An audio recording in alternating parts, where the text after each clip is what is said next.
Hello, and welcome to XTENDLESS, your new bass channel, all about extended range fretless bass guitars.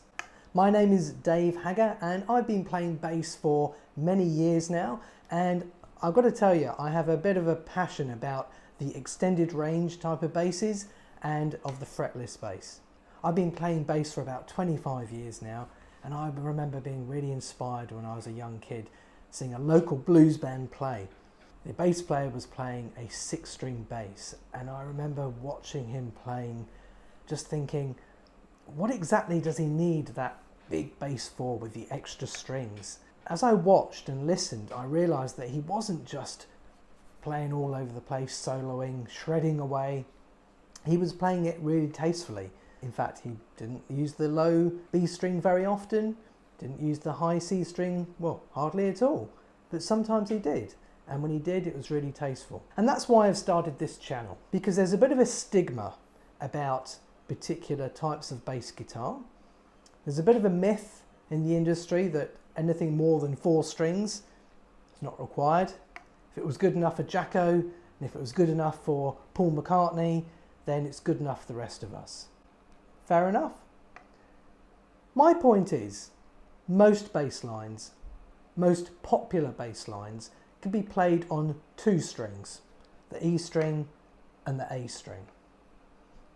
You might need to run up here a little bit to get some of the higher notes. You could get away with most songs on the E and the A string. Actually, there's an argument that you don't need a 3rd and a 4th string on a bass guitar. The way I see it, a 6-string bass or 5-string bass is just an extension. It's just an easier way to get across the fretboard. So rather than having to play up, you can play across. Simple. Second big myth or taboo in bass world is the fretless. The fretless gets a bit of a hard time. Why? Well, I guess it's harder to play, or people say it's harder to play, or it's because it's for virtuoso players that are sort of just playing solos. It's not for regular bass players. I beg to differ. This channel is all about regular bass players, just like me, picking up instruments that are a little bit different for the sheer hell of it.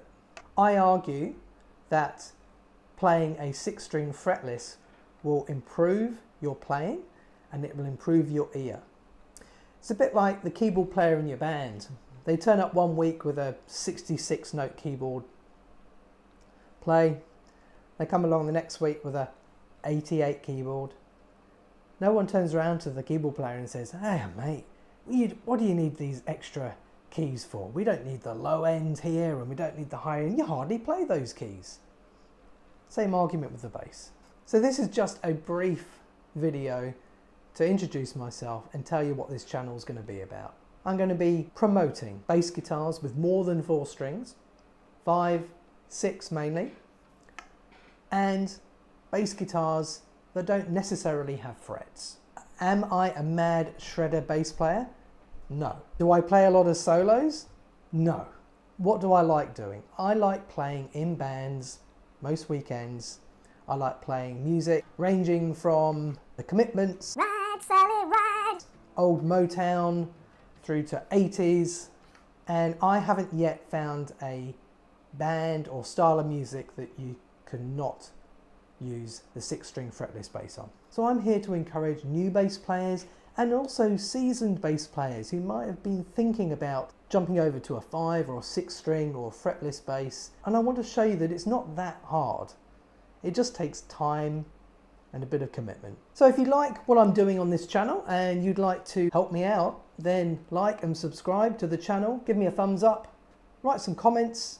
If you have some suggestions of things you'd like me to do on the channel, feel free and I'll try and make it happen. Okay, I'll see you at the next video, and may all your bass lines be extendless.